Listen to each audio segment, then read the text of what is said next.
From Section 8, living on the streets, to building an 8-figure company, one of the fastest growing companies in America, we have the one and only Mike Barron. This is going to be a good one. Let's jump into it. All right, I got a very special guest. Went from Section 8 to running an 8-figure organization, the 332nd fastest growing company in America, Mike Barron. With that, Mike, if you can give everybody a 50-foot overview on who you are, your background, and let's start there. Yeah, 100%. Okay, so Nick, obviously we go way back, almost a decade now.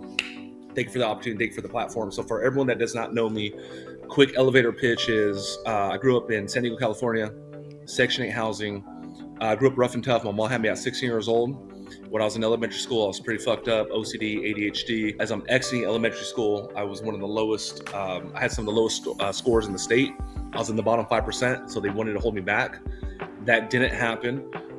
So now I'm moving into junior high. During this time, I was an athlete. I excelled in football, wrestling, not like you, but I was captain on my team. And I had an outlet to kind of channel some of that energy. So I was born in 1984. My influences in the 90s were Tupac Shakur, Snoop, Biggie Smalls, just a whole, blood in, blood out American me. So I wanted to be a tough guy. I wanted to be a thug. I wanted to be a gangster. And long story longer, I exited high school with 2 felonies. Okay, so I was in and out of juvenile hall as a teenager. You fast forward to the 20s. I met my wife at the age of 24. Became a young dad at the age of 26. I went into corporate America. Had some success there. I was a career advisor at the college. I excelled, became number 1 in the first month. Within the first year, I became a director at the Career Center. I became a regional director, and then I became a president of college. Even though, most people were like, "Oh, Mike, you're doing it good. You're killing it. You're making 6 figures." I was like never fulfilled. I just knew that, like what I was doing was not going to create the lifestyle I wanted. I wanted it all. I wanted fucking Bentleys and Bugattis and Lamborghinis and mansions and all that shit. I learned one skill set.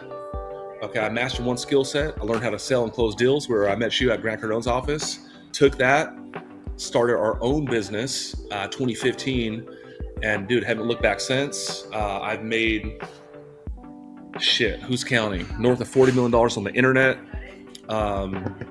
We've done some really big things. Inc. 5000 that you mentioned, been featured on Entrepreneur Magazine, Forbes Magazine. We have a team of about 100. When we're really on the bike, we'll make $1 million in a month. And, just my thing is helping people.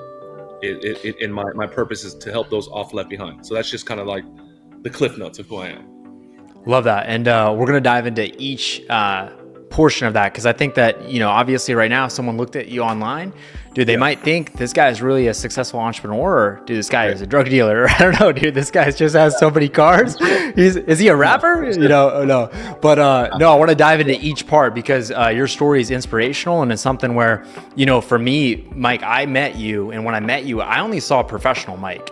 Right, I saw you had your suit, your tie. You were all cleaned up and whatnot, right? So let's talk about this first. Let's talk about what you're doing right now, and what your business is right now, and how you help people, close deals with sales, and give everybody a 30-foot overview on that. Yeah. Okay. So, you and I met 9 years ago, and we met in 2015. And I was working at Grant's office. So we Grant Cardone's office, for those of you not tracking. So now I left Grant's, you followed suit, and we created a website company. And then I created an ad agency company. It was a website company, an SEO company, and then eventually an ad agency company. So one thing about me was, like, we were killing it. We were making more money every month when we launched the business, but it wasn't because I was like the best website developer. We were building Wix websites like in the first year. Yeah. And I had an ad agency. I eventually scaled up to $250,000 a month. And it wasn't because I was like the dopest freaking ad agency dude on the planet. I was okay, but I was never like that great. What I found was, what I was incredible at, and what I was passionate about, was like literally the art of sales. How to get communication with people, how to find out needs and wants, how to actually find out problems that I could solve, and actually solve those problems and get paid.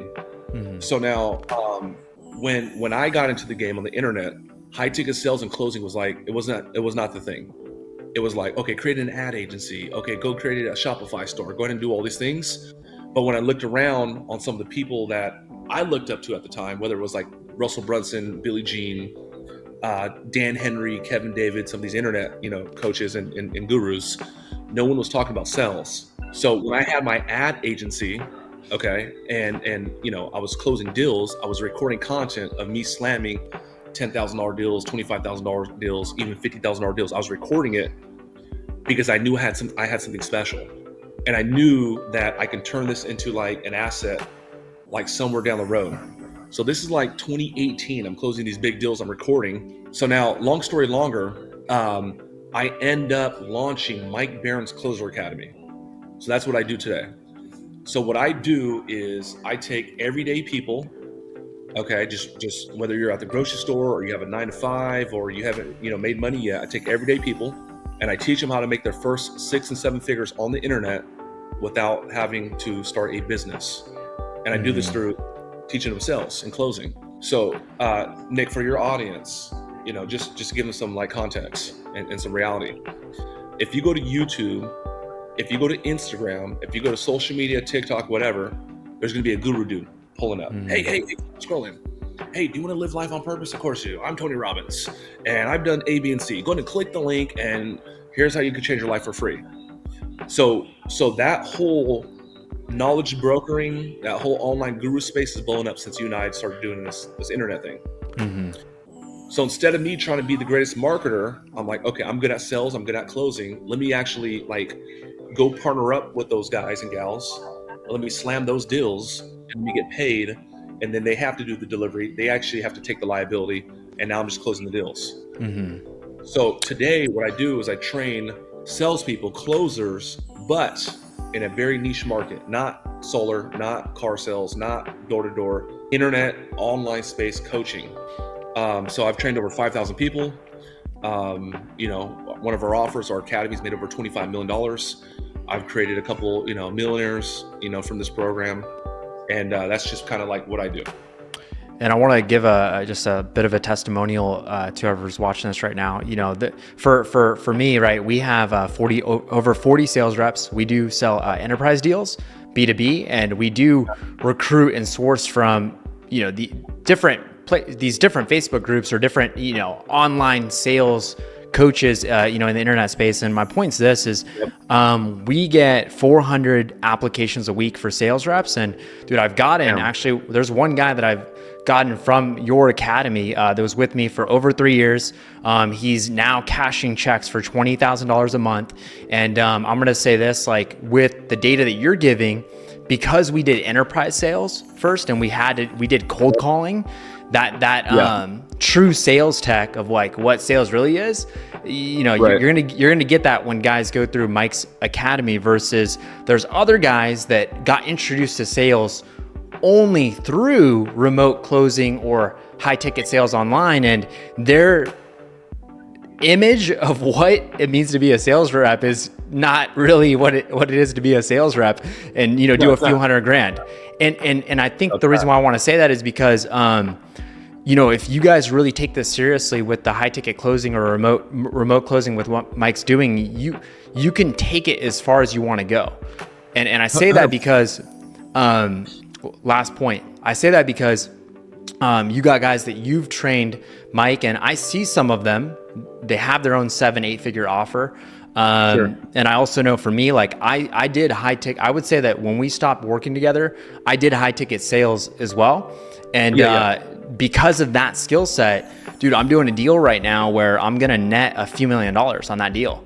And it's through sales tech where you can actually, you can take it as far as you want to go. So I just wanted to say that. Yeah. So let's talk about that for a second. So the pitch for people. Okay. So Nikk, this is what's happened in recent years. Marketers sometimes like ruin things. They burn things out. So like right now, the trigger of the button's AI. So now, and I love Billie Jean. I just ran into him. But Billie Jean's the AI. I seen this other guy, Rudy, who's big. He's the AI guy. And it's like, okay, what's like the new opportunity? And like, how do I get that? And like, damn near it's not intentional, but like they run it into the ground. So when we parted ways, it was the ad agency. Kevin David was how to create ad agency. Billie Jean, Dan Henry, these same names. or how to create an ad agency. So for me, sales and closing was never like really attractive or popular. And I brought up this name a couple times now. GC was like the first person I seen make it sexy, where people are like, no, I might bypass college and I want to become like a closer. I want to become a sales professional, is what it was. Yeah. So in recent years, people that were never the sales guy, they're like, hey, do you want to create a high ticket sales? You know, you want to become a high ticket closer? I would say that was like the last season. Right now it's like AI, but it was like a hot button. Like, let me just take this thing where it's in demand, there's a niche, and let me just crank it. So I'm seeing so many of these dudes that were doing that last like year, 18 months. They've already sold offers. Meanwhile, I'm still doing it, and I've always been a closer guy. Yeah, and you can actually see, for me, I don't know if you remember this. One of the deals we did, it was way back. It was with Patrick and David, and there was a list where we came up with a list of titles for his YouTube videos based off search volume. So the reason why I'm saying that is because I still do that, and I actually look at this is actually a marketing hack. So for me, before I launch an intro product, I'll look up the search volume and see how much volume. So my point to that is if you look at the term remote sales, remote closing, you could see the graph over time, and it has 30, 40, 50, 100,000 searches a month. It was like non-existent 5-6 years ago. It wasn't existent. Yeah. So I do the same thing. Yeah. You know, it's not like I think it's cool or what I want. It's what the market is actually searching, what they're looking for. And then if I can fill that void, or you can fill that void, now what? I'm a category king, or I'm a subject matter expert, or I'm a leader at this particular topic.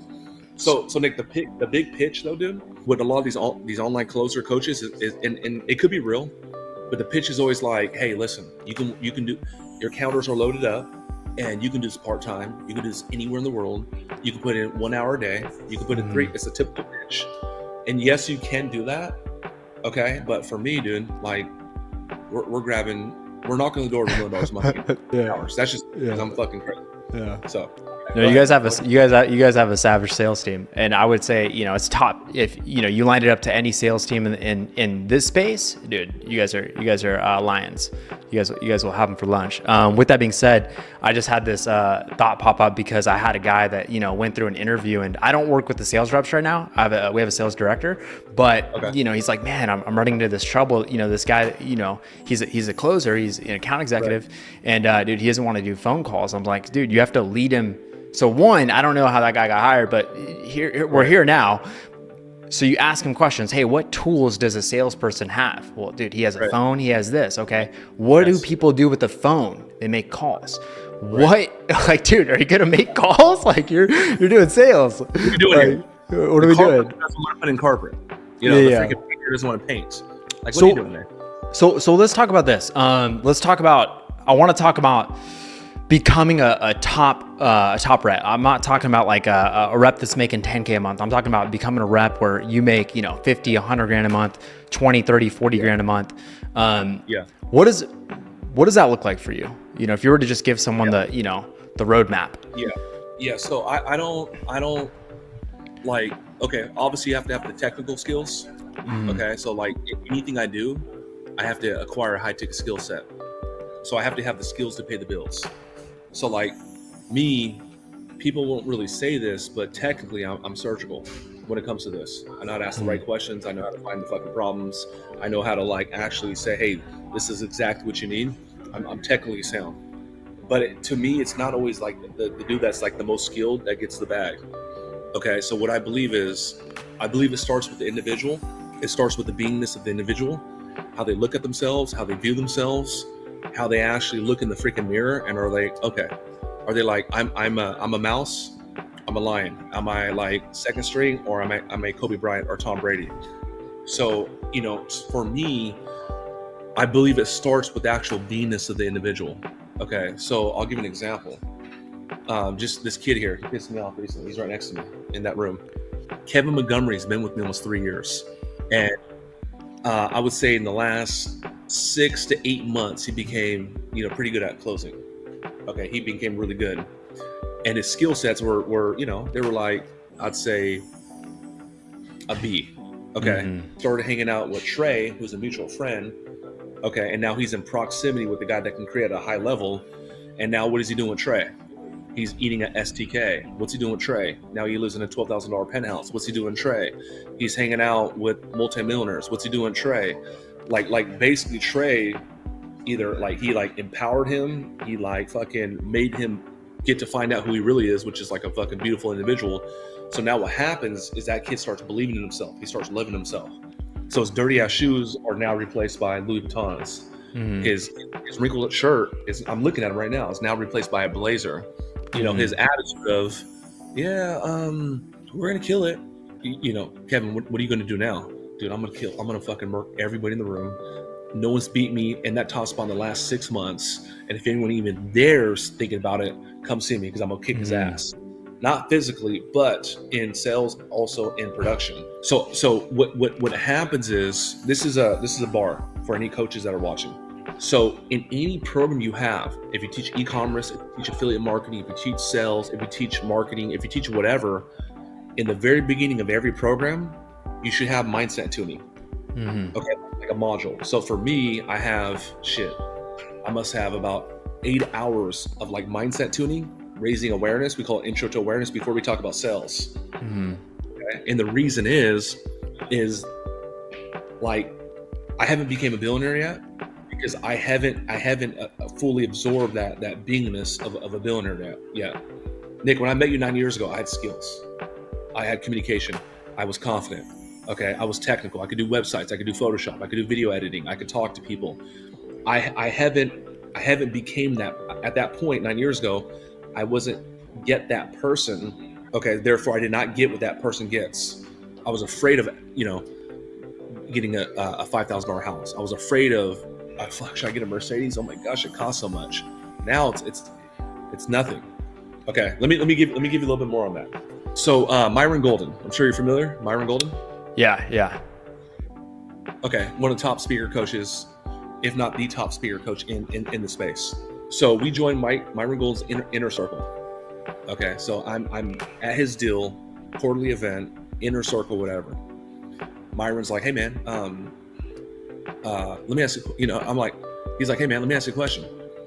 Do you have people that come to your academy and that like just skyrocket and take off? I'm like, of course, absolutely. Who'd you think about? Casey Cox, Trey Toner. Okay, good. Louis Torres. He's like, hey man, have you had people come through the academy that like go through and like they do nothing basically? Like they don't get a return or they don't get a bag or whatever? I'm like, absolutely. He's like, Mike, what's the difference of like the people that perform versus those that do not? I'm like, well, I mean, dude, the ones that perform are the ones that get shit done. The ones that perform are the ones that don't make excuses. The ones that perform are actually that take action. And the ones that don't, they cry, they bitch, they complain, and you know, like they blame everybody else but themselves and they don't take responsibility. He's like, cool, good answer. He said, Mike, let me ask you a question. When's the last time you went to the gym? This morning. When did you go? I went 5 a.m. 5 a.m.? You're East Coast, we're in Florida. You still went to the gym at 5 a.m.? He's like, impressive. Hey, let me ask you a question. When's the last time you ate something healthy? I ate steak, I ate salad last night. Impressive. Mike, when's the last time you did like a 12-hour day? I was like, dude, are you kidding me? Every day. Impressive. Mike, when's the last time you said, I love you to your wife, or you like acknowledge your kids? I was like, dude, this morning, 100%. He's like, Mike, do you see what I'm getting at? You're getting the benefits today of being a guy that became a millionaire, getting a guy that became a real estate investor, becoming a guy, a CEO that actually is one of the fastest growing companies in America, because you had to become that guy. So like what you need to do, what's more important than you coaching people how to become sales practitioners is actually helping them become that guy or that gal in order for them to receive what that guy or gal gets. So to me, the difference is, to answer your question, it's the people that fucking work on themselves, that are obsessive about getting better, that are like, I've seen your growth in the first 6 weeks I met you. Like you were here and you were looking for answers. You were drilling your script. Hey Todd, hey man, the sales director at the time in the room we were in. Hey Todd, hey, hear my pitch. Dude, it's pretty good, but you got to fix this. The next day, worked on that. It's that's the difference, bro. Yeah. That's the difference. Like, yeah. On that point there, when you say your first part, I've heard about intro to awareness. I've heard about it Yeah. from you know, whenever, you know, we've worked together, or if I talk to somebody on your team, right, whether it's like one of your directors, right, what's your goal when someone enters into that program, right, and then they're exiting that first, Yeah. you know, level of the program, right? What's your Yeah. goal where they're walking out the other side? What's the final product that you're trying to get them? Yeah, so the big product is this. I want to get people to get rid of like their bullshit or their limiting beliefs, and I want people to actually understand like truth, which is abundance, which is that there is no limitation, regardless of your circumstances. Okay, so like I obviously I cannot make medical claims, but there are people that have gone through that and they're like, yo, this thing right here made me love myself. I'm happy to say I don't take depression pills anymore. I had one dude on YouTube right now. He said he was like literally gonna harm himself and beyond. He said, because of that, I started like loving myself and believing myself. Thank you for that. Yeah. So in a weird way, that one section of my academy gets like more freaking praise than like the appointment setting, the closing, the objection handling, that part there. So the product is to get people to think bigger, is to get people to stop operating with you know, negative self-talk, doubts, and counter tensions, and get people to like actually find out who they are, which is like beautiful, perfect, freaking creative beings that can actually do whatever the fuck they want to do. And you're telling them that in the program. You're saying this is who you are, right? So Yeah. I want to share this because this is one of the most impactful moments of my life. But I've only met one billionaire in real life where I shook his hand and I saw him. Yeah. He was worth $3.2 billion. Yeah. Before that, 7 years before that, he was making $50,000 to $60,000 a year. And one thing that he shared was, and yeah, it's crazy, right? That's a quantum leap. That's a quantum leap. So when he was sharing his story, he had certain principles that he believed in. So I figured, dude, if this guy believed in those principles, it might be a good thing for me to believe in them. And just off that alone, I'm like, if this guy believes it, I'm going to believe it. And so much so that he had like a formula that he drank in the morning, which was like ginger, lemon, and you know, he would blend it up. And I did that for damn near a year because I'm like, dude, if he's doing it, I'm doing it. But Sure. Point being though, is he said that one superpower that we have is human beings is the ability to grant people beingness. And what that means is flowing them power and saying you are this. And what he did was he shared that, you know, at the end, everybody walks up and they're shaking his hand, and he shook my hand and he looked at me in the eyes and he said, you're going to make it. Wow. And that was it. Those words were enough to carry me. This was almost a decade ago. Those words were enough to, you know, carry me. And they gave me a lot of inspiration and hope in really dark times. So, you know, for you, Mike, when you're going in there and you have those videos that people are watching, and, you know, with your background, your story, which we'll talk about here in a bit, dude, I'm sure that there's someone watching that like, damn, dude, Mike's saying I can do it. He was just like me. And, you know, it's really impacting people's lives more than you probably know. Yeah, thank you, man. You know, I had a coach in 2018 named Kareem, and he says, the way you help human beings, the true way you help human beings is by raising their awareness. And I have a kind of a weird thing. I don't like to get weird. I don't like to get cheesy. I'm just looking at people around that I've done it to. I have a weird way of looking at past like all the bullshit and some trauma people have been through, or like you were cheated on, or you were abused as a kid. I have a weird way of like identifying like the beauty in most people, but I also have the same eye to say, oh, that guy's dangerous. Like I'm not touching that. Mm-hmm. You know, not just because I made judgment, just because I spent a little bit of time and gathered enough data to say, okay, this is a beautiful person that just needs to be told that and just needs to be reminded that, and I need to kind of like clean them up. Mm-hmm. And you know, with me, I like to think that, you know, I'm very confident, well-spoken, have a lot of answers. I've had some success, but in my roughest days, dude, where I wanted to tap out, I wanted to quit. I was like, I don't know if entrepreneurship was for me. These are like negative self-talk that's going through my head, where someone's seen something in me that I didn't see myself. Like, hey, bro, you have brilliance. You actually have it. Like, hey, dude, listen, I don't know if anyone told you this, dude, but you're actually going to go off and change the world. And there were people that seen things in me I didn't see myself. So for me, I've never forgot that. And there were times where I've seen kids that were doing dumb shit, bullshit, that were fucking struggling. And I'd seen something in them. And they're like, man, Mike, like, I'm 24 years old. No one ever told me I was smart. No one ever told me I was incredible. No one ever told me I can actually go do these amazing things. Thank you. And then you'll see like a fucking Casey Cox or like a Louis Torres pop out, etc. So Grant Beans, man. Yeah. No, that's huge. And I would say that just the guys that I've met on your team that have, went from wherever they were at, dude, whether they're drug addicts and now they're not, or they're doing $100,000-$200,000 a month in production. I've seen you kind of do that, and I think that's a good place to segue and talk about this, because one thing that I think is so selling's in everything, right? You have people that are trying to sell the client, and then as you rise up and you build an organization, you have the guy that's, dude, now you have to sell your team on being great. You have to sell your team on doing the right thing, right? And a lot of people just call that leadership, right? But I want to ask you this, man. Like, when you're working with a guy like that, right? What are the things? Let's start with this. What do you have to do to be that leader to get that person to look at you and say, like, dude, I'm gonna listen to everything this guy says? Yeah. Okay. So like for me, the very first thing you have to do is let's say I'm the leader. Let's say I'm a new sales director. Let's say I'm a vice president of sales. Let's say I'm whatever, the founder. First off, let me back up. Leadership is what? Me, write this down to anyone watching. Leadership is influence. If I can boil leadership down to one word, it's influence. Leadership is not a title. Leadership is not a fucking, I'm the director.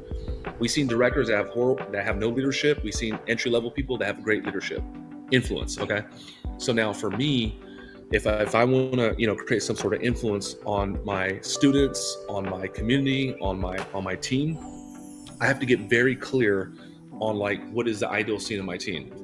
Okay, so for me, if you go to my sales room, you're gonna see a whole bunch of young people. They don't have to be young, but they're turned up, they're motivated, they're inspired, they're positive. We don't say no bullshit. We don't talk shit about each other's backs.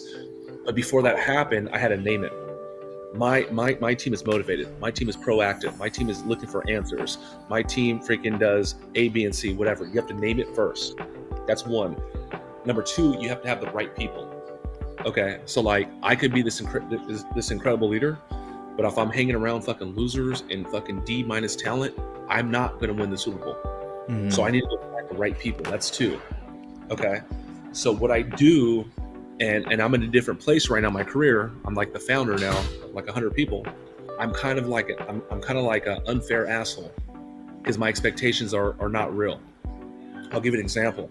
Okay, so 2020. Let me look at it. 2020 from mid 2022 to mid 2023. And I'm not bragging about this. This ain't cool. I went through 4 executive assistants because nobody could do me because I'm demanding perfection, which isn't even impossible. Okay. So this one gal, she interviewed, HR was like in love with her. She got the look, she got the presentation, she got the background, she got the experience, she got the everything.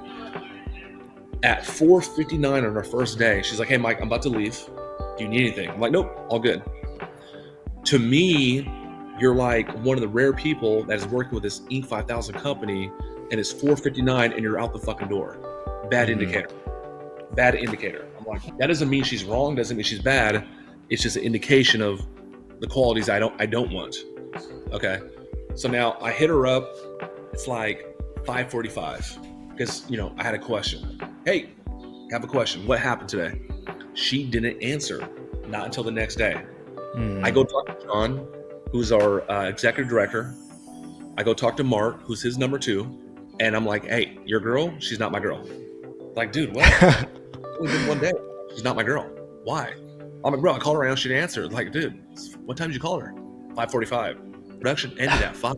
I was like, yeah, that might fly with you, but for me, I'm like, I have this beingness. Like, we're Steve Jobs, change the world. I'm like, we're Elon. We're about to fucking go to Mars. Yeah. You're like, I don't have employees. I don't have we don't have jobs here. I have teammates. So I got to get very clear on the ideal scene of my team members. And then number 2, I have to have the right people. Okay. The next is I will test people to see how far they reach. Okay. So like there's this new kid Spray. He's been with us 6 months. "Hey Mike, I heard all the top producers work out with you at the gym." Yeah, bro. Pull up tomorrow. The gym is not to get muscles. It is, but it's not.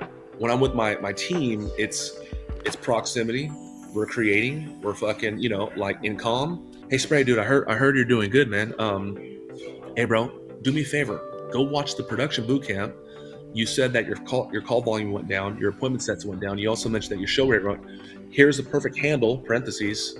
Watch this, dude, and let me know your takeaways tomorrow morning.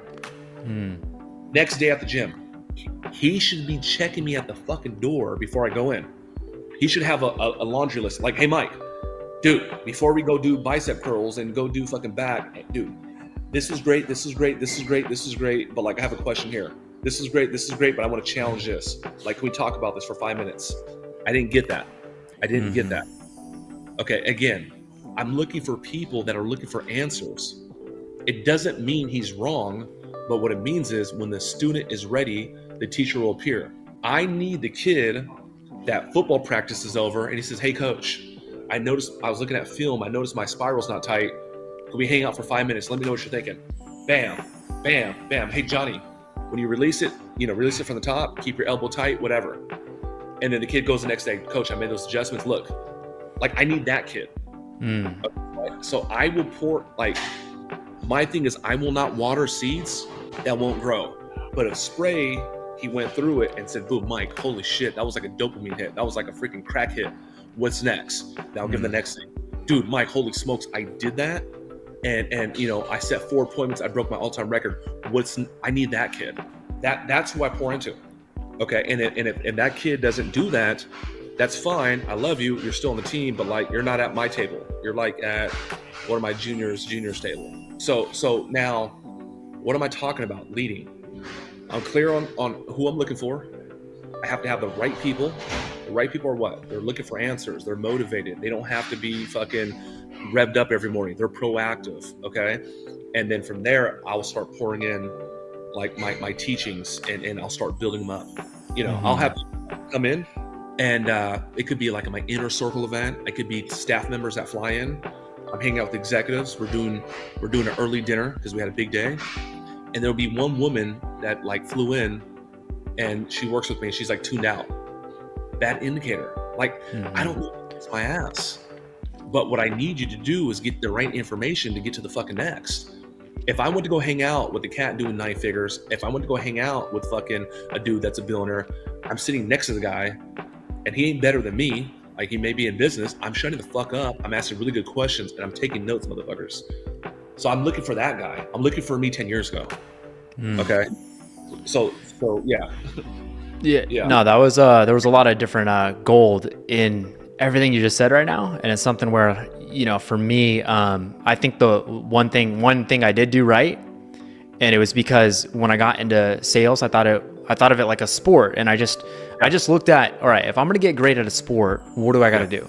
I got to look at who's performing well at the sport, and I got to break down the actions they do, the routine they have. And as soon as I went into Grant's office, my first day, I'm like, hey, Steve, so what do you do after work to get better? And that was my first question. And I'm like, dude, done. I'm there. When are you going? And I was so eager and willing. And, I did the same thing to Todd. Hey, Todd, what do you do in the morning? What do you eat? Like, what do you, because I knew if you could break it down, I'm like, dude, if I eat like Todd, if I talk like him, if I talk, I'm going to get it. Right. So that's 100%. Something where I think that the thing that plays into, though, is right now in society, there's actually programming, and every person that I know that is like, I'm gonna give an example. So I have a guy that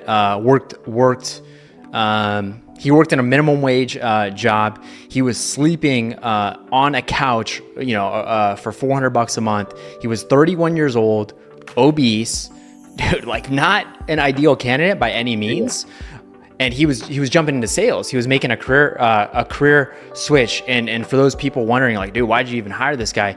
It was because he was at the church of one of my business partners, and he basically got a referral, and it was an opportunity for the guy.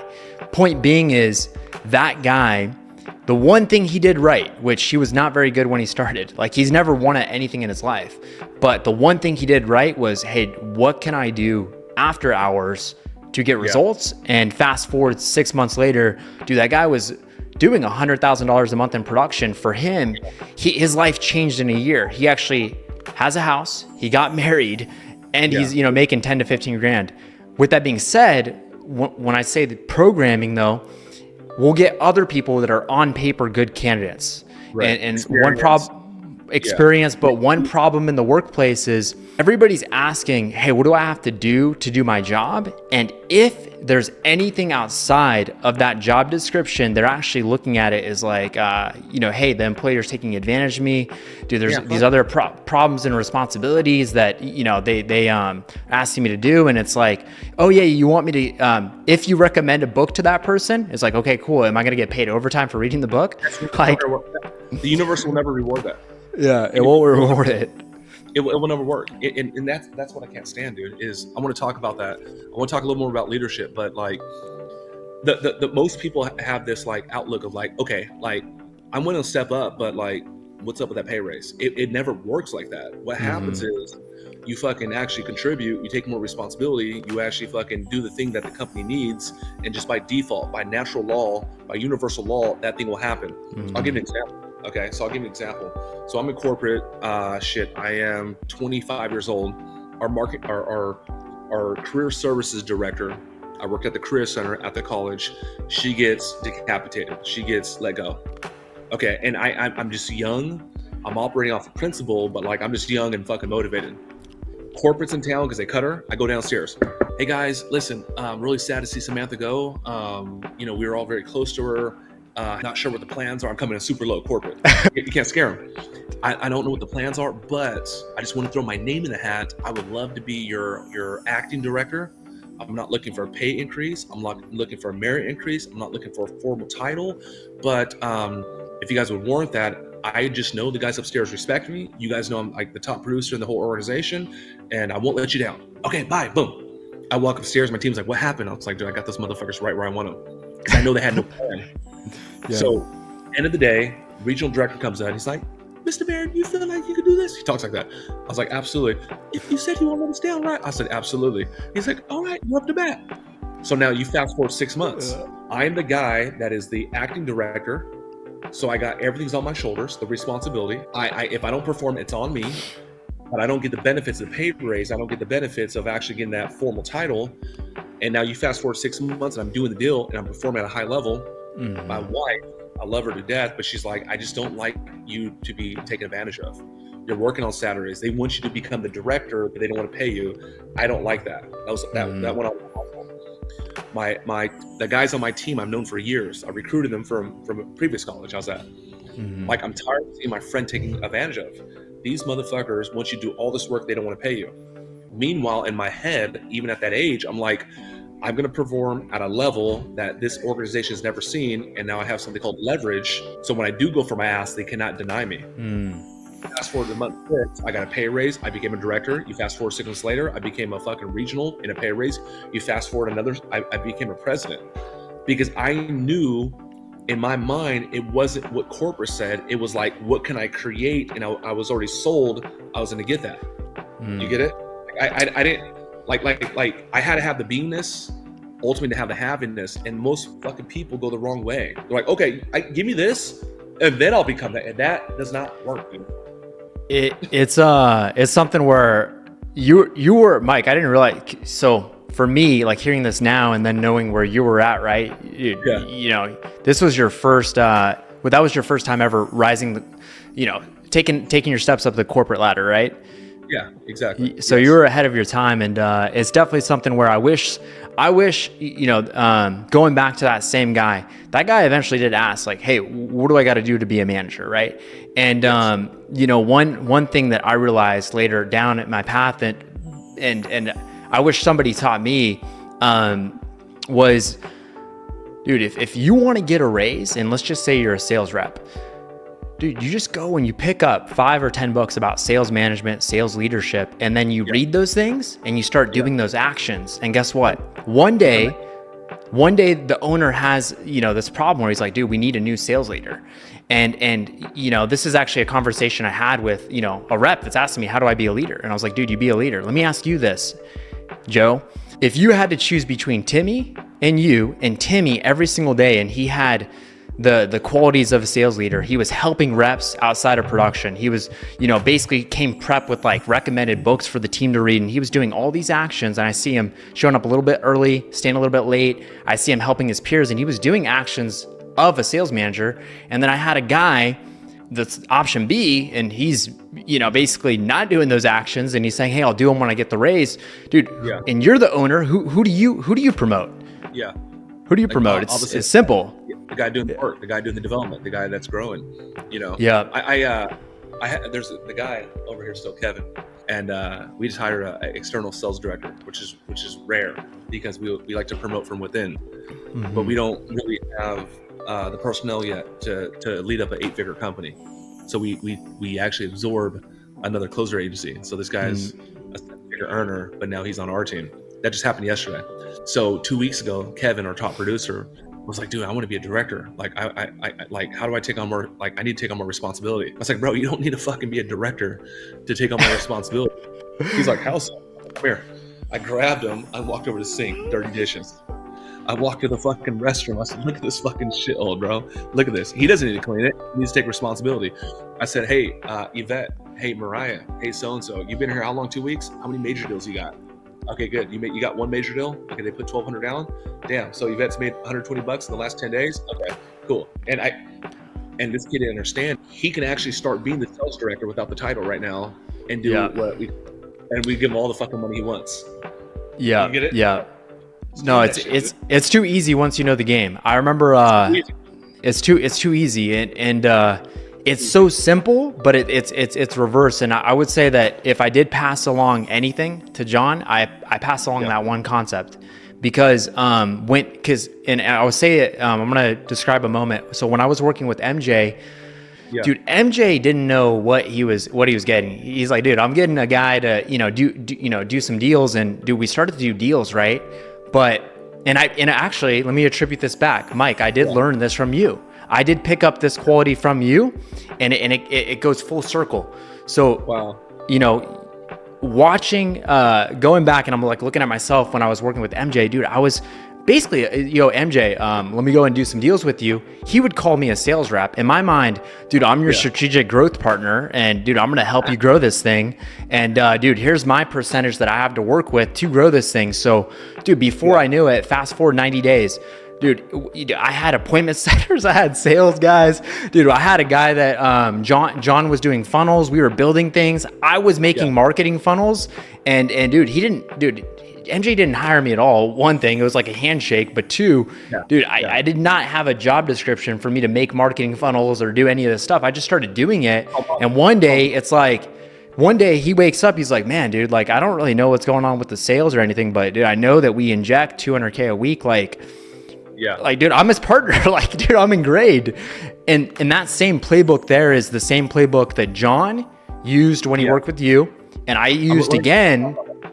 And I used it again with my business partner, Dylan. Dude, I just grew his business, and he looks around one day. He's like, bro, the head of every single division, like, you brought them, and they, like, dude, like, you want to be partners, You were doing it. I was doing it. What every company wants. And they don't want bodies. They want people that can solve real problems. That's what we all want. And what's funny about John is, John and I are equity partners now. I've been running with John 9 years, and finally I was like, I need to do what's right for the guy, which is he needs to get a piece of this. But that happened just recently in the last 6 months. John has never asked for a pay raise once. But for me, if I'm a good leader, I need to acknowledge his contributions and all the fucking positive change he does for the company. I'm like, oh yeah, the Corvette, we're paying for that now. Oh, Lamborghini, you want a Lamborghini, John? Okay, the company's gonna take care of that. I don't say the company's gonna take care of that. Hey, Ashley, between me and the wall, surprise John on this next fucking, payout, and we're gonna give him a bump of $10,000 in addition to what he's doing. Because now, what do they say? You have to feed the beast or the beast goes away. So John is here, and he's just fucking slanging and banging, cranking, contributing, making fucking real change that's making the graph go up. I would be a fucking idiot to not recognize that and not reward that. It's like, dude, keep doing that, and I'll give you whatever you need. So John, it's funny because you've influenced this on him. John it's one of his pet peeves that he gets sick to his stomach when people try to give him an ultimatum. Hey, dude, I've been here a year now. I need a pay raise. John will clip your fucking ass that same day. He don't, Nikk, it's the one thing he fucking hates, bro. Like it hits his spine. And usually that is my lines. But when someone asks for that shit, he's like, dude, I'm not taking any ultimatums. He has to go. And then Mark, who's kind of like a balance sometimes, will be like, hey, hold on, John, stop, slow down. Whoa, Tiger. John doesn't like that, man. Let me say one more story to that. So Trey, mutual friend, okay, he was on my team for a year. I never had a one-on-one conversation with him. I had an ED at the time who was like very fucking experienced. He was literally a 70-year-old man. And he's like, hey, Mike, like, hear me out. There's a kid on our team that is a young man in his teens. But Mike, I've been around the block. This kid has the brilliance of like a 50-year-old professional. He's the guy, and one is my number 2. I was like, okay, cool. Who are you talking about? He's like, Mike, hold on, just hear me out. I'm talking about Donald Trey Toner. And I'm like, what? What? Trey? Fucking the college kid? That's the kid that's gonna like take us to the Super Bowl? He sets up a meeting like the next day.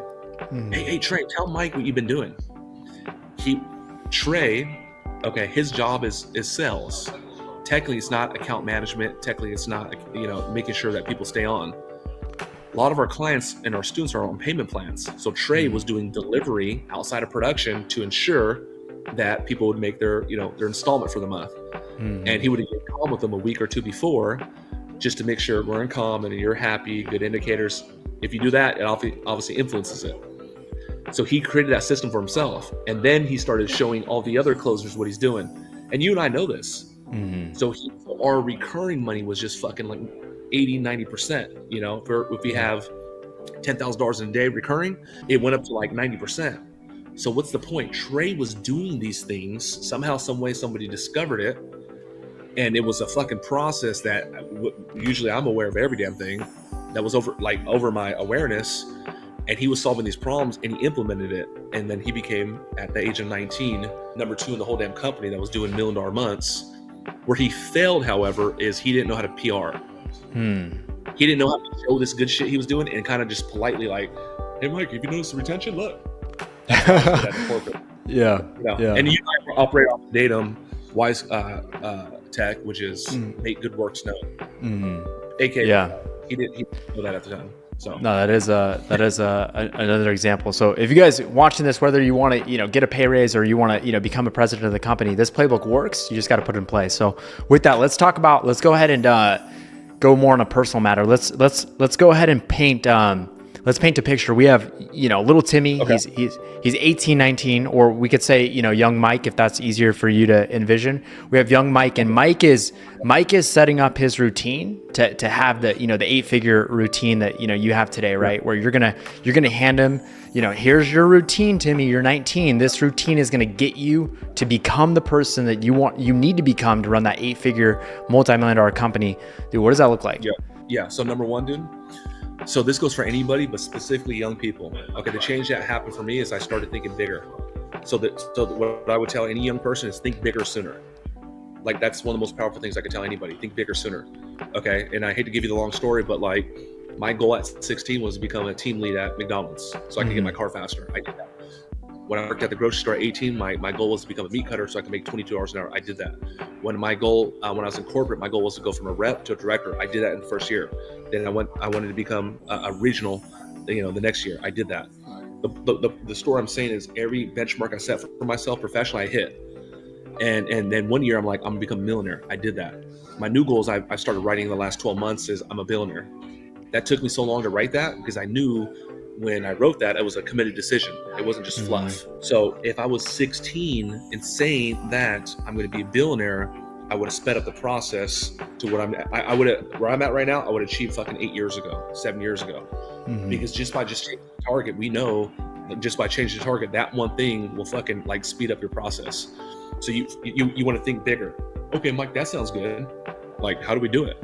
Well, listen, if you want to get fucking rich, if you want to blow the fuck up, and if you're not like obsessed yet on personal development, if you haven't turned your car, if you haven't thrown out the Little Wayne or the Little Baby or the Eminem or the Jay-Z, if you haven't turned your car yet into a university, you're fucking joking. if you're not a multimillionaire yet and you want to become a multimillionaire and you're not showering to fucking audio tapes or fucking putting on your socks or going to bed on it like I did for a decade, you're fucking playing. So you have to work on yourself and go get material like whatever. It could be fucking the 10x rule. It could be Goggins shit. It could be whatever. So that way you actually have that awareness and that mindset of the principles those books teach. That's what you should do. Okay, that's the guaranteed way. The fastest way, however, is to get in proximity with a cat like you or a cat like me, or even cats that do even more numbers than us, people that create a high level. Find a way to go have lunch with the person that is doing what you want to do. Find a way to go to the gym, find a way to give value to these people, because you're not going to compete with them professionally, but how can you provide value? It could be a good conversation, get in proximity, that'd be one. So the next thing is beyond that is you're going to have to pick a lane. So if you want to get rich, you have to get a high ticket skill set. You're not going to get rich by serving people at Starbucks. You're not going to get rich by fucking working at Petco. You have to get a high ticket skill set. Doctor, attorney, lawyer, dentist, engineer, closer, fucking online coach, whatever. You have to go find a lane, niche down, do that.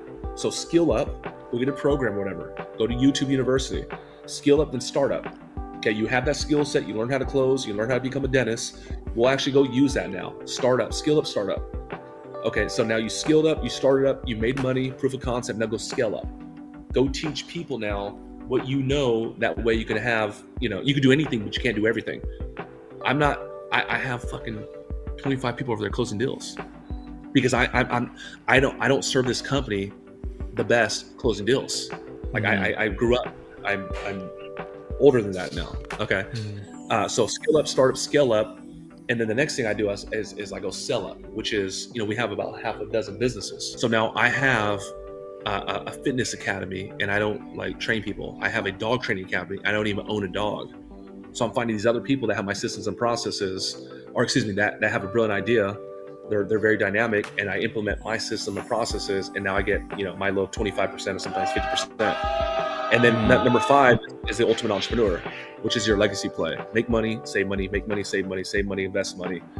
Right now I'm doing a rehab on my $1.5 million apartment complex. That flows me $12,000 a month passively. So let me back up 60 seconds. Like, listen, for the person out there that hasn't quite popped off yet, and you want to pop off, and you see a cat like me, and you're like, dude, this dude looks like my uncle. Like, he could be a fucking wannabe rapper or just got out of prison, or this dude could be a real fucking baller. How do I get there? You gotta open up your mind, and you gotta do sickening amounts of development. I'm talking about, you gotta look at the fucking moon and cry and be like, fuck, I know it's gonna happen. It is gonna happen. And then you have to go fucking skill up, and then you have to go put in that work, dude. And regardless of environment or circumstances, never waver.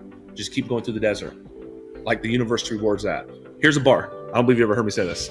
All right, give it to me. You're gonna like this, man. God, okay, we all have some sort of creator, whether you want to accept that. God does not pick the qualified. Okay, who's the qualified? Oh, you have fucking 180 IQ. Who's the qualified? I live in this perfect zip code. Who's the qualified? My parents have the best. God does not pick the qualified. God qualifies and then picks. Okay. Example: I am OCD, ADHD. I have some of the worst test scores in the state of California. I'm leaving high school. No one in my high school ever thought I was going to go off and do these, amazing things in business. No one thought. I was like the fucked up kid. So I made a decision to change my life. And I'm like, Diana, we're going to be millionaires one day. I'm going through work. I'm going through business. I'm struggling. I'm trying to act cool. I'm stressed the fuck out. Got anxiety. It's hard. I want to tap out. Like, I haven't closed a deal in 3 days. It's tough. But for me, I just kept going. I kept going. I went through the damn desert. All my comrades left. They quit. They tapped out. I kept going. My legs falling off. My arms falling off. I kept going. Every now and then, you hit like an oasis. Like, you'll get a big deal, which will bring you back to life. You'll hit the oasis. I'm in the oasis. I got coconut water now. I got some shade, palm trees. Got some hot ass mermaids hanging out with me. But then I got to get out and keep going. And I get a roadblock. I get a challenge. Someone wants to sue me. Someone breaks in my car. I keep going. So what eventually happens, God, the universe, says, man, I threw tigers, I threw bears at that guy. I fucking sent someone to go break in his car. He's not giving up. He's not quitting. All right, I'm done. and then the shit just opens up. So I know that right now you heard some bells go off, bing, bing, bing in the back. I just made $10,000 right now. So now I don't, instead of me running to this brick wall like I've done so long, because I've been at it so long, that's what the universe rewards. God does not pick the qualified. God qualifies and picks. So that I can go to an event. They're like, hey, are you Mike Barron? Yeah, we want you at San Diego State University. We're going to give you $20,000 to speak. Here's the fee right there. And we want you. Before, I would like give someone a hand job to get that opportunity. Now, God's just like, yep, he ain't going nowhere. Just keep going, man. So. No, I love that. I love that. And that's something where, we talked about, you running, 8-figure company, having 100 different, people that you employ, and, you're feeding, 100 families just in your company, right? That part that you said though, where you're like, man, this is where I started, and you went through these trials and tribulations, dude, before. So my question is this, is before you built one of the fastest growing companies in America, before you had got multiple Lamborghinis, and before you had millions of dollars in the bank, dude, what was a moment where you're like, dude, I'm in a dark place, and maybe it's the moment you consider rock bottom, but what's a moment where you're like, dude, this is that point that I almost gave up, but I didn't. Okay, so now I am exiting corporate. The school shut down, lost accreditation. So one day I'm a president, next day I'm unemployed. And Tony Robbins talks about there's something called a loss of identity. So one day I'm wearing a suit and I'm a president and I'm in my 20s. The next day I'm in the unemployment line. So it was like hard for me to look at myself in the fucking mirror. It was tough. So I wanted to launch my business and it was slow. But I had unemployment, so I had like a little safety net. So now it's you fast forward 4 or 5 months, unemployment's about to run out, and one of my old buddies from corporate, okay, he was in HR. He's like, hey Mike, what are you up to these days? I'm like, man, just got my website company. What are you up to? I am a HR director at Ace Parking, Valet Parking. He's like, you should come check us out. I'm like, fuck. He's like, it's the manager job. You don't really have to park too many cars. It's like $22 an hour, $25 an hour, whatever it was. It's like, dude, just come by and check it out. I didn't have money for Christmas gifts for my wife and my kids and my family. So I wanted to go see him, and I took up a valet job. And I was like fucking 28 years old. Remember, I was already a president. So there's nothing wrong with valet. I'm not talking shit, but I'm like, I had a hard fall from grace. So now I took the job, whatever. I had this fear every day. Fucking fear every day that someone from like back in the day from high school was gonna run into me and be like, holy Mike, you grew up to be a valet driver? And again, no disrespect, but I was playing this in my head. I was gonna fucking happen. Okay. So eventually it's a busy event. I'm the valet manager, and I hear my name, Mike Barron. I looked, I was like, fuck. It was this kid that was a quarterback, popular kid, good looking kid at like a rival school, a little younger than me. So he used to look up to me. It's pretty popular in high school. He used to look up to me. And I remember I looked at him, was like, fuck. He's like, what are you doing here? He saw my Ace Parking badge. And dude, I was so ashamed that I became the valet guy at age 28. And after that, I hid for weeks. I used to hide in the parking structure. It's like 4 or 5 stories.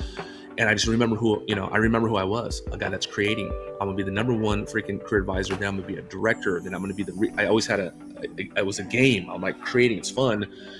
And I just remember just not fucking liking myself. I would drive to the valet spot with my fucking head down. I'm like, fuck, is it time to go? I was never that guy.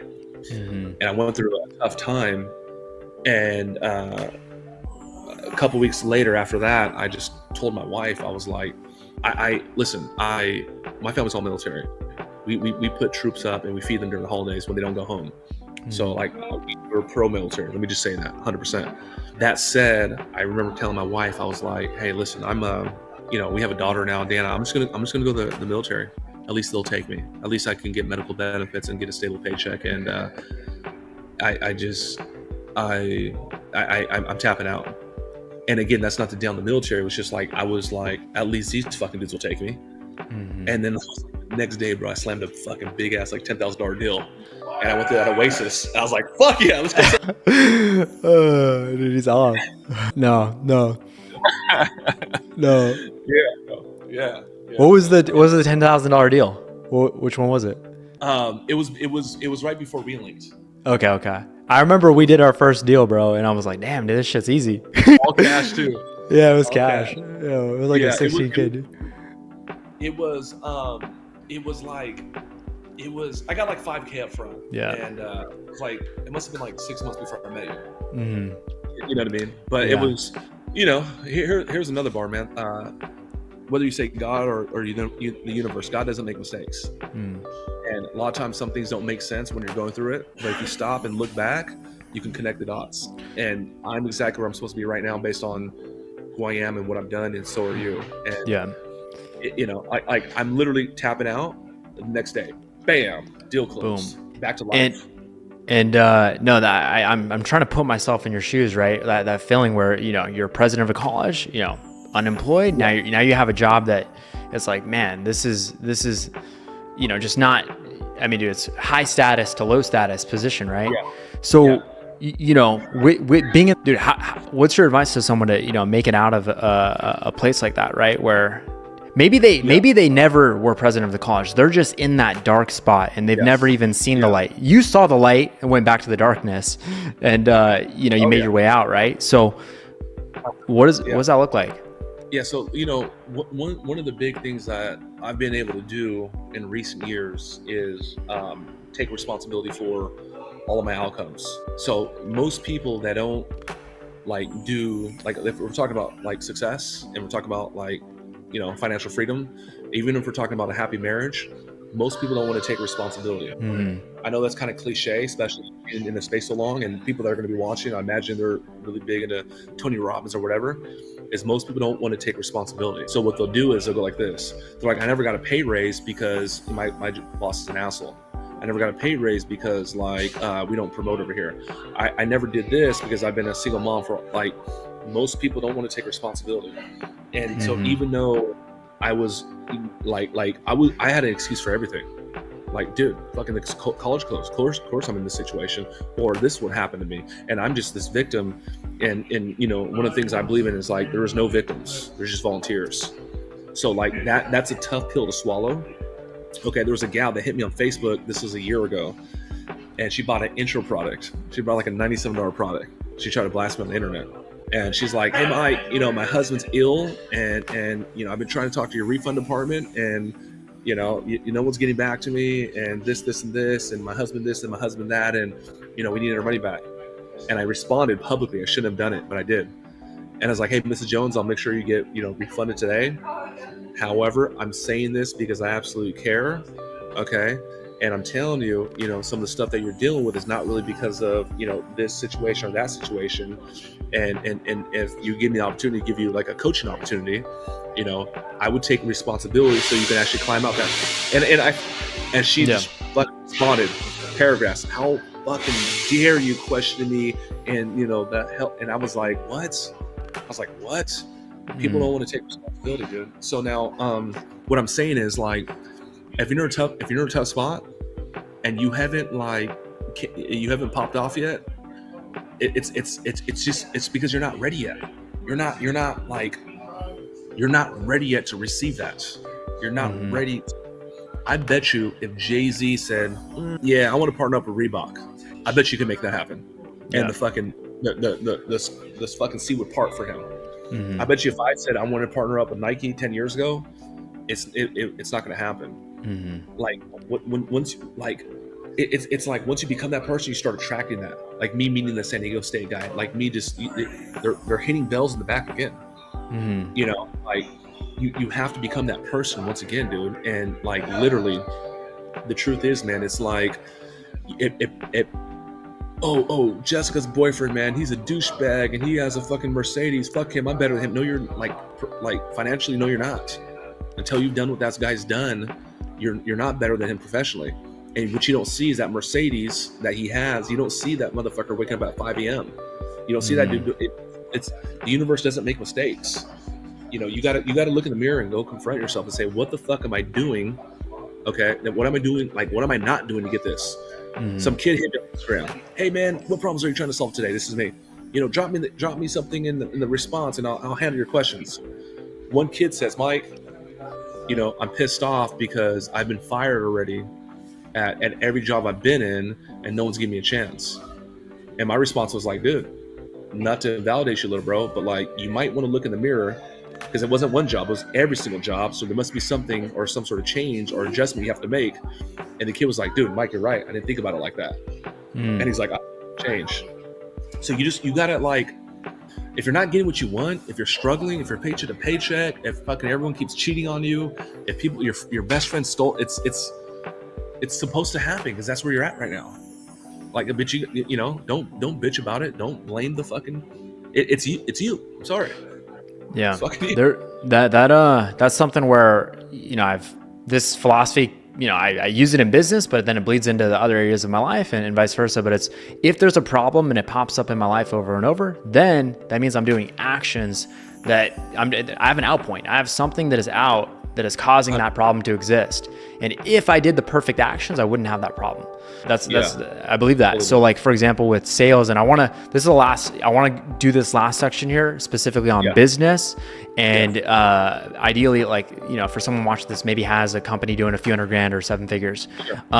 So to kind of segue that over to business, one thing I realized, at least this is what I believe, is, dude, if stats were up in my business and revenue was up, and then all of a sudden, it dropped, there was something that changed to make that happen. It's not just the economy is slow or anything like that, because that's my belief. So with that being said, what do you believe are the biggest mistakes that entrepreneurs are making that are stuck at, maybe they're stuck at a few $100,000 a year, maybe they're stuck at 7 figures, but they're trying to get to that point where they're not just making $1 million a year, they're making millions a year, they're building an 8-figure company. What do you believe are those biggest mistakes they're causing for themselves?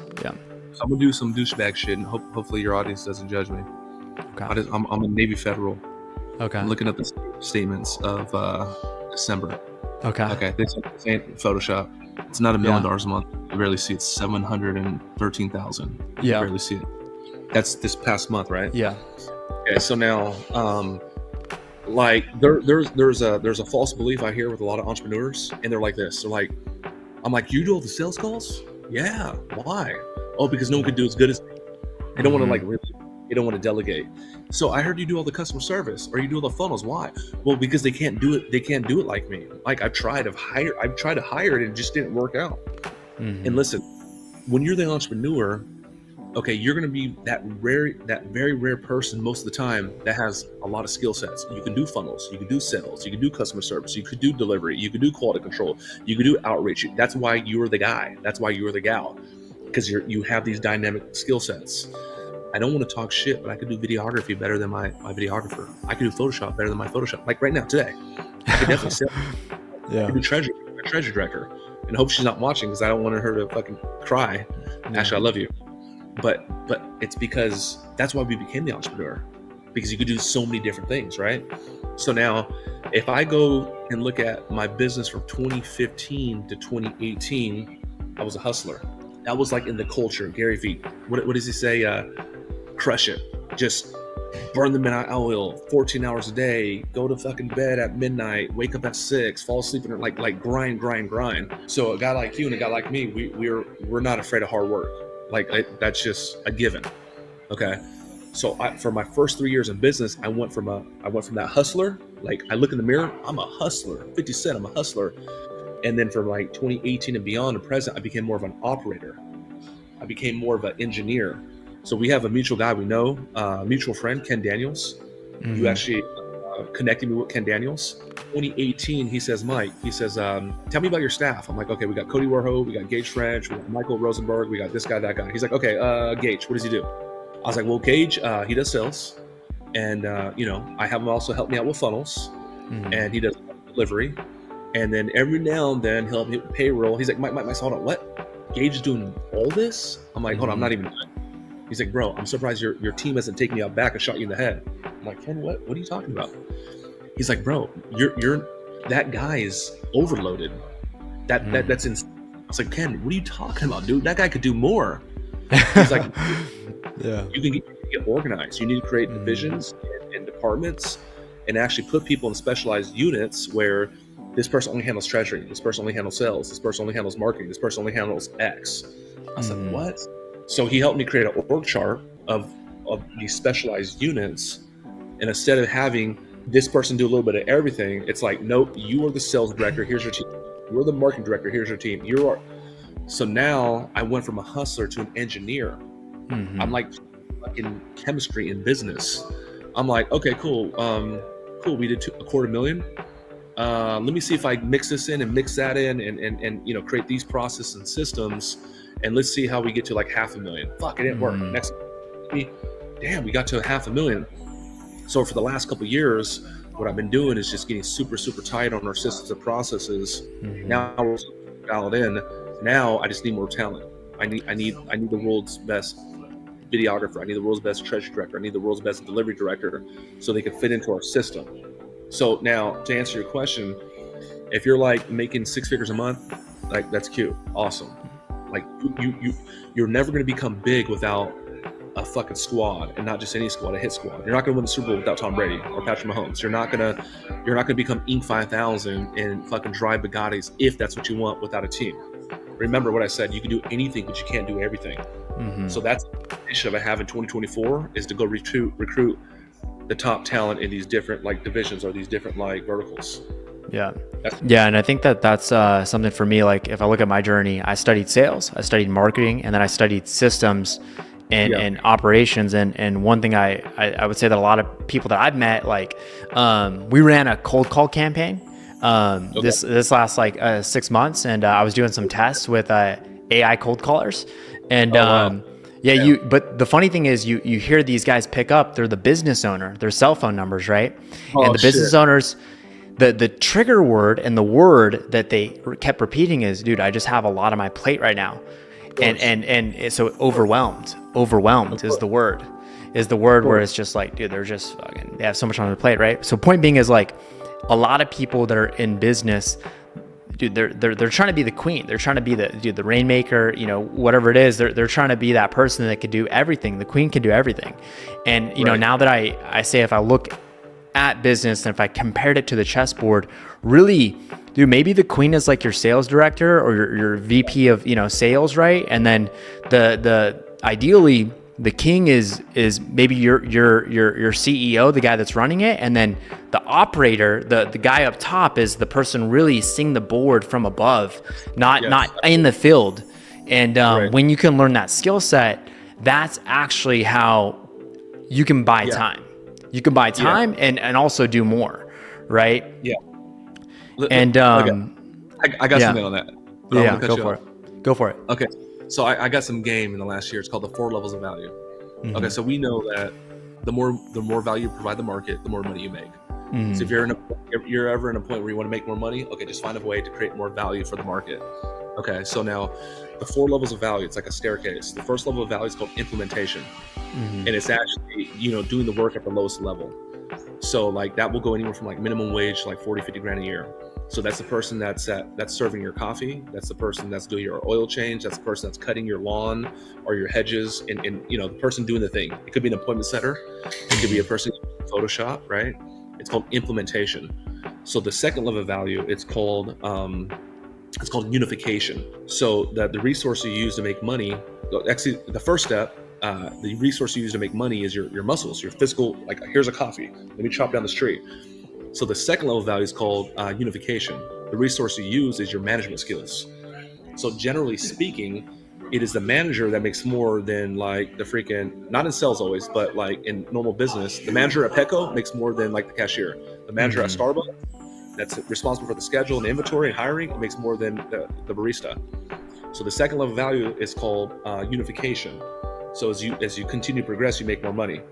So the third level of value, it's called communication. So what you do is you use your words, written and spoken, to communicate an idea, not literally from your head to someone else's head, but like damn near from your spirit or your heart to touch someone else's heart, to create some sort of movement or some sort of change or some sort of like fucking like wow. So that person is like your your motivational speaker, your author, your playwright, your actor, actress, a rapper, like Leonardo DiCaprio makes $1 billion in a year type shit. So, you know, that person's going to make more than the implementer, more than the unifier. Now, the fourth level of value, okay, the final one, it's called imagination. And the way you make money with imagination is, well, there's two resources here. One is money, use money, make money. And the second one, so when people say, Mike, who's Mike Barron? Oh, dude, that guy's intense. That guy's a closer. That guy's fucking working 12 hours a day. That guy has a mouthpiece. That guy won't stop moving. There's very few people, with exception like you or John that really know me, there's very few people who would be like, that guy's very fucking creative. Like, I'm not really going to get that kind of acknowledgement, and I don't need it. I'm just saying. So what am I talking about? When you talk to these business owners, I'm so busy. I'm not using my muscles. I'm not even really using my management skills anymore. I'm not really communication. Yes, I'm using my mind to make money. And I'll give you an example. So I said, we're in the middle of COVID. I'm pissed off because we're in the middle of COVID. I'm like, dude, when the COVID lifts and we can go back out, we're going to create something called the Millionaire Closer Training Facility. And we're going to have like an arcade here and in a living room where it's safe for the general public. And Grant has a training center. We're going to have a training center just like his. Boom. Oh, Russell has a stage with a big TV and the gray background. We're going to do it. And now, you know, 60 people congregate here every single day on my internal team. So now my next thing is I'm studying companies like WeWork. I'm studying, you know, companies that have exploded. WeWork doesn't have one location. Tesla doesn't have one location. That's why this year we're opening up offices in LA. We're opening up offices in Vegas. We're opening up offices in Miami and New York City.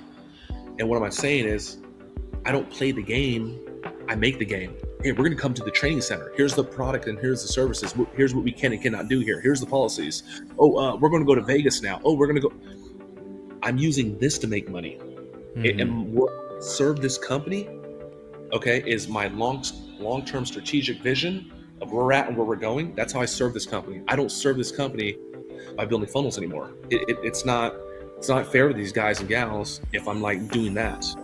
So that's where I actually flex my superpower. So like for you business owners out there that are doing implementation or management, like you're not going to make the fucking money you want to make until you get to the point where you're just like postulating. You're just like you have a concept, an idea, and it just comes to the fucking physical universe basically. So that's all I want to say about that one.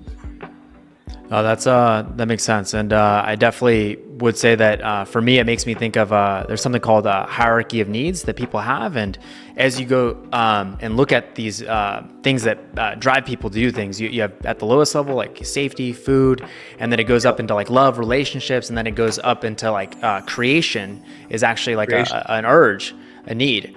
And for me, the way I thought about this for myself is I drew this out and I show it to my team is, hey guys, like if we had a pyramid that was like the hierarchy of needs, at the lowest level, you have slaves, people that, you know, they're slaves. Higher than that, you have order takers. Higher than that, you actually have people that are managers. And then higher than that, you actually have somebody that I would call them like a solutionist, where they're not just a manager. A manager can maintain.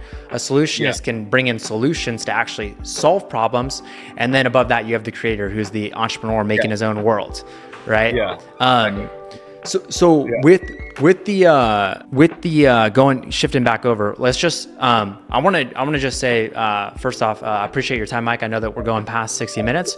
How much more time do you have on your end? Just so I just I'm 24 minutes late to a meeting, so I'm good. Okay. I just canceled. Okay. So dude, let's do this. This part right here, I don't think a lot of people really get to hear about the actual business side, right? Because I'm gonna say this, dude, you're good at marketing. You're good at getting attention, but your admin skills and the actual business that you have on the back end, people can't really see that online, right? With that being said, on the marketing side, dude, what is your goal for marketing in 2024? And like you did 700K last month. How's that? Is that coming from organic? Is it coming from ads? Like, what's that look like? Yeah. Okay. So let's talk about that, dude. So now the big shift I'm doing right now is like I need to go compete with the Titans. Okay, I need to go compete with the Gary V's, the GCs, the Hermosis. I need to go compete with the Russell Brunsons of the world.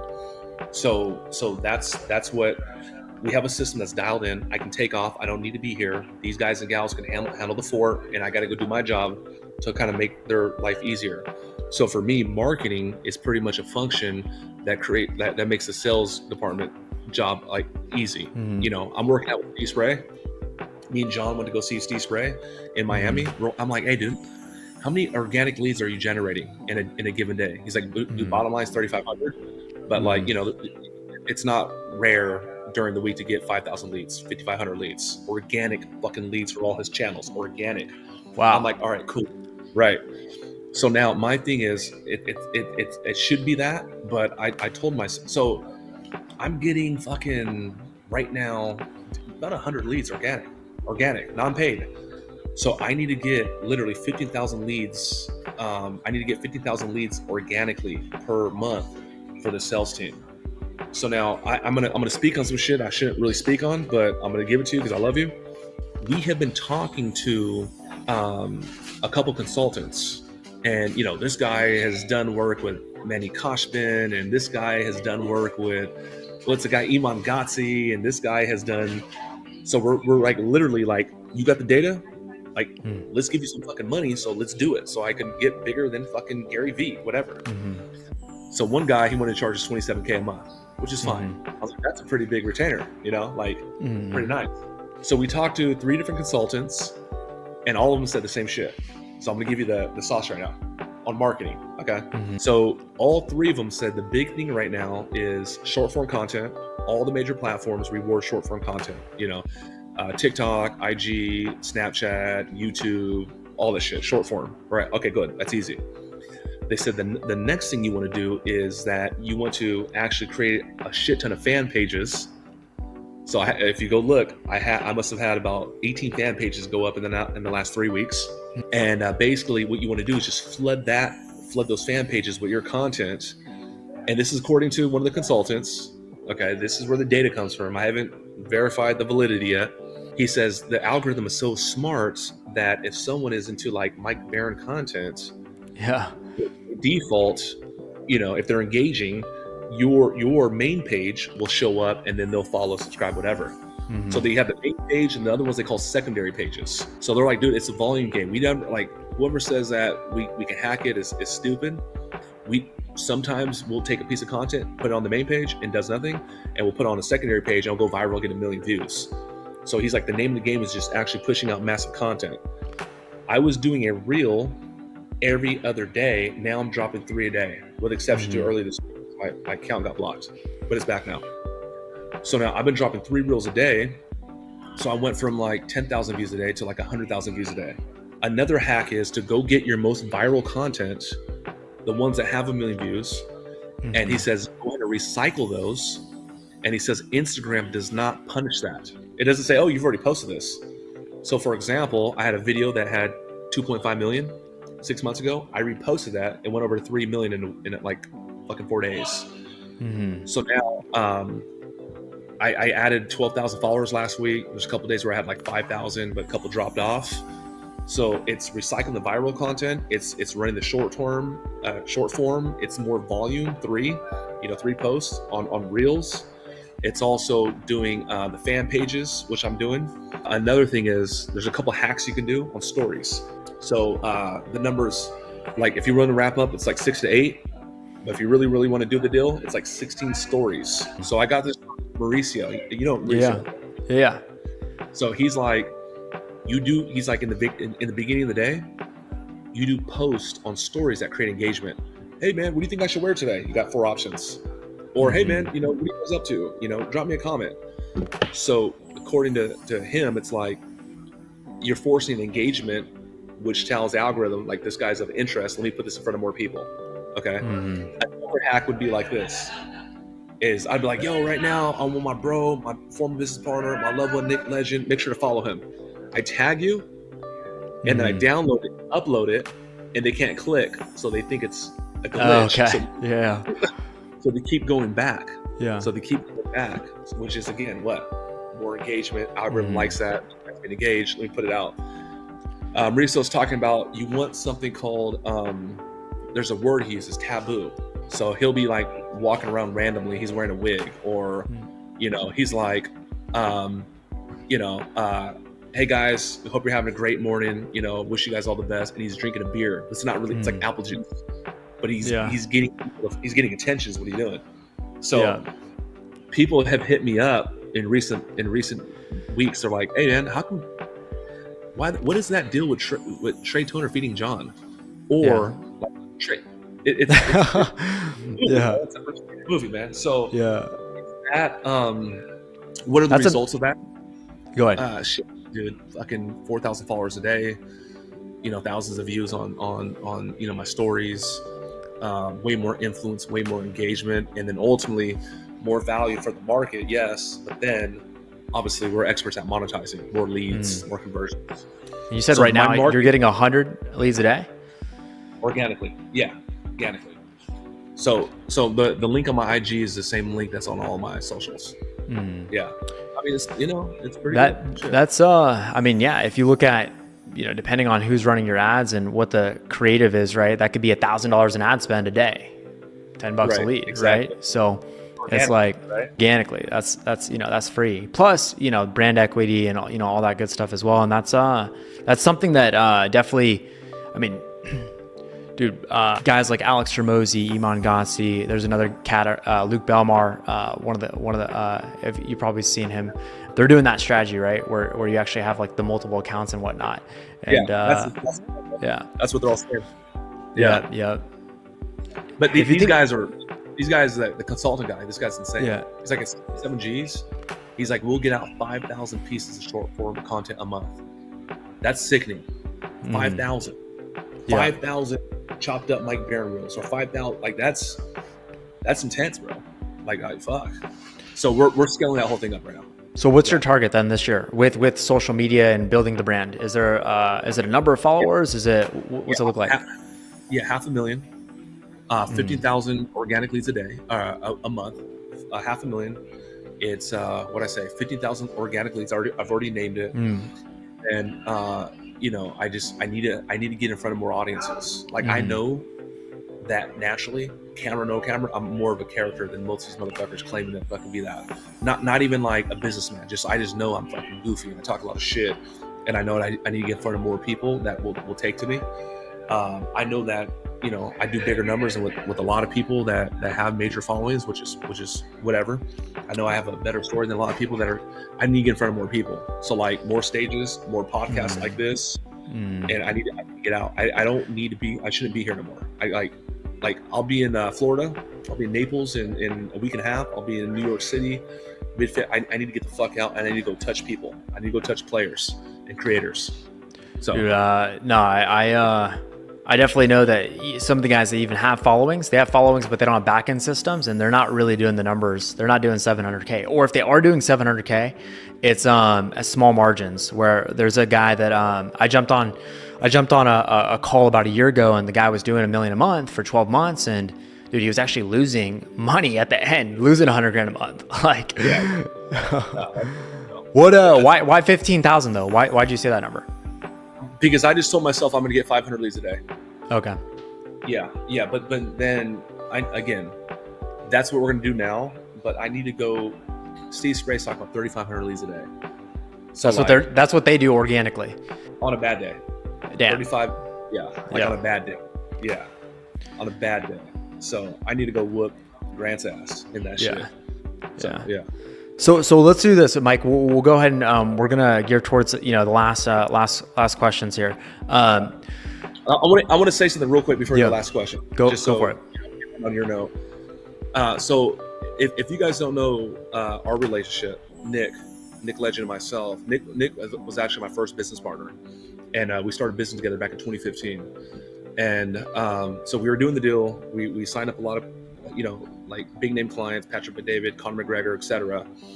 And then after 2 years and some change, 2.5 years, he went his way, I went my way, left on good terms.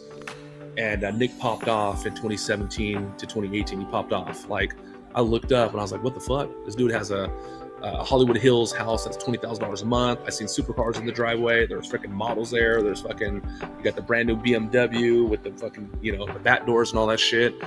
And Nikk popped off. And one day I get a phone call and it's fucking Nikk. And at the time I was like, why is this guy calling me? And I'm in a real way, I was like, this guy's too good for me. Like I would never admit that, but I'm man enough to admit that now. Like this guy went off and won the Super Bowl. Why is he calling my ass? He could have left me behind. And he gave me a couple plays. I'm not going to get into it, but he gave me a couple things that changed my life, specifically about counterintentions. And Nick, I've been vocal about this. I just want to make sure your followers know, dude, you have been one of the biggest influences in my life. And that was that one pivotal moment where I'm like I opened the French doors. I walked out to my balcony, and I was having fucking these just like light bulbs. Like, what the fuck, bro? And literally, like that moment, I went from here to doing okay to fucking like making a killing. And I just want to give you that acknowledgement. I want to give you that respect and that love. And I just want to remind you one more time, bro, like what you meant for me. Because I just know if we never had that conversation, that specific one, I know I would be nowhere near where I'm at right now, dude. So I just want to give you your flowers, bro. So appreciate that. I really do. And no, it feels it's something where for me, Mike, I think the thing I love about you the most is you're an underdog. You're an underdog. That's yeah, fucking, yeah. So that right there, and it's something where because when we first started the business, it was I mean, for me at least, if I put myself back in that little office, dude, it was like 400 square feet. Dude, we had Prince on a futon, John was on a futon, and it was a really dark time. And I think the fact that we all believed in each other to do something was something I'll never forget that. And I want to thank you too, right? I want to thank you too because dude, you believed in me. I was a kid. I was a kid, and you said, "Hey, let's partner together." And I'm like, "All right, let's do it." And one thing led to another. So yeah. Cool. All right. So last question. All right. Let's pretend we rewind the clock. Yeah. And you had to hand a note to yourself. You're 10 years old, and you had to hand a note to yourself. And on that note, it was a manuscript for the exact roadmap to build the ideal life, the ideal dream, whatever that is, right? Yeah. What would be on that note to? Yeah. So I would be like, "Hey, Mike, listen. Okay, we haven't met yet, but this is your future self. One thing I want to let you know is that you're beautiful, you're smart, you're perfect. Okay, you're put on this earth to do extraordinary things. There's a lot of people that are counting on you. Things are going to get tough. Things are going to get rough. I know you're going to want to quit at certain points, but trust me, listen to me. Don't ever fucking give up. Okay, even though life's going to get tough, you want to develop the skill sets and the mindset to go through it. And just know that there's a fucking pot of gold at the end of all this. So I look forward to seeing you in the next 10 years out rocket ship, just like that." Boom. Yeah. Cool. Sounds good, man. You're like, "Oh, and fuck the haters." Fuck the haters. Cool, Mike. Gonna ache that in his ass, man. Stop playing. All right, cool. Mike, appreciate your time and appreciate having you on here. It was a good one. And we got to do this again sometime. Thank you, bro. I'll tap it soon, dude. I'm gonna get to bro. I love you, bro. Sounds good. All right, take care. Thanks, bye.